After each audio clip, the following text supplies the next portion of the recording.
નમસ્કાર મિત્રો, આજે આપણે ઘણીવાર એવા પ્રશ્નો પૂછાતા હોય છે કે જેની અંદર સરવાળો કરીને જવાબ આપવાનો હોય અથવા તો ગુણાકાર કરીને.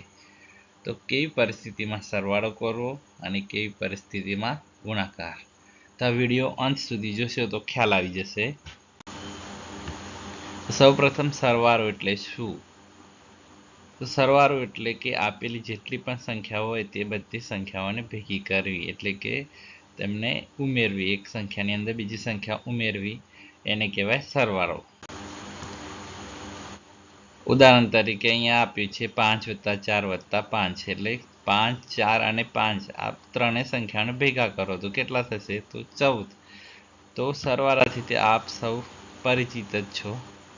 હવે ગુણાકાર એટલે શું એ જોઈએ. તો ગુણાકાર એટલે પુનરાવર્તિત સરવાળો. તો અહીંયા શબ્દ આવ્યો પુનરાવર્તિત, એટલે કે પુનરાવર્તિત સરવાળો એટલે શું? સરવાળો તો આપણે જાણીએ જ છીએ, પણ પુનરાવર્તિત સરવાળો એટલે શું? તો પુનરાવર્તિત સરવાળો એટલે એકને એક સંખ્યાનો સરવાળો. એટલે કે અહીંયા આપણે ઉદાહરણ દ્વારા સમજીએ. તો અહીંયા ઉદાહરણ આપેલું છે 6 + 6 + 6 + 6. તો અહીં જોઈશું કે 6નો સરવાળો 6 સાથે જ થાય છે, એટલે કે આ સરવાળામાં 6 સિવાય બીજી કોઈ સંખ્યા આવતી નથી, એટલા માટે 6નો સરવાળો 6 સાથે જ છે. બીજું ઉદાહરણ જોઈએ. તો અહીંયા 26 + 26 + 26 આપ્યા છે, એટલે કે 26નો સરવાળો 26 સાથે થાય છે, એટલે આ સરવાળામાં પણ 26 સિવાય બીજી કોઈ સંખ્યા આવતી નથી. તો અહીં 26 સંખ્યાનું પુનરાવર્તન થયું છે, એટલે કે 26 26 26 એ એકને એક સંખ્યાનું પુનરાવર્તન થાય છે, તેથી આવા સરવાળાને આપણે પુનરાવર્તિત સરવાળો કહીએ છીએ. તો હવે આ પુનરાવર્તિત સરવાળો ગુણાકાર કઈ રીતે બને? તો બાજુના ઉદાહરણમાં જોઈએ તો આપણને એમ પણ કહી શકે કે 5 × 6 આવે છે. તો 5 × 6 એટલે કે 30 થશે. તો આને આપણે આ રીતે પણ લખી શકીએ કે 5 × 6 એટલે 5 6 30.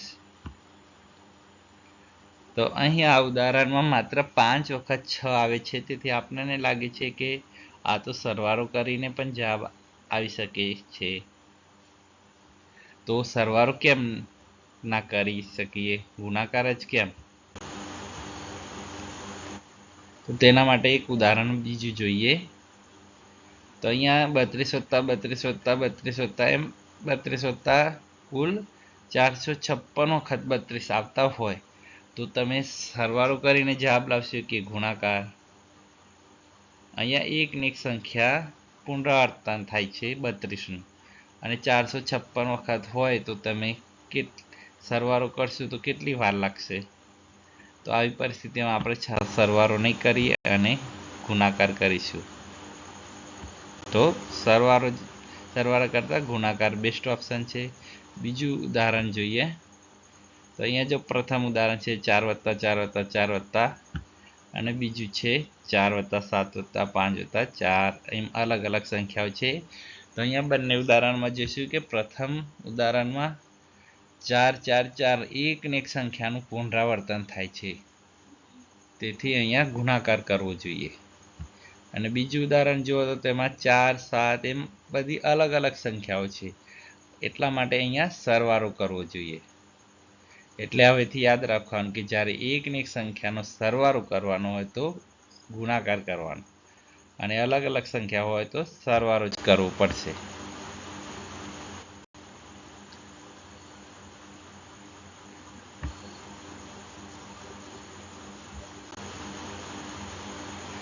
તો મિત્રો, હવે તમને ખ્યાલ આવી ગયો હશે કે ક્યારે સરવાળો કરવો અને ક્યારે ગુણાકાર કરવો. હવે આવતા વિડીયોમાં આપણે ગુણાકાર કેવી રીતે કરવો તે શીખીશું. જો વિડીયો ગમ્યો હોય તો લાઈક કરો, અને આવું બીજું જ્ઞાન મેળવવા માટે કોમેન્ટ કરવાનું ભૂલતા નહીં. આભાર.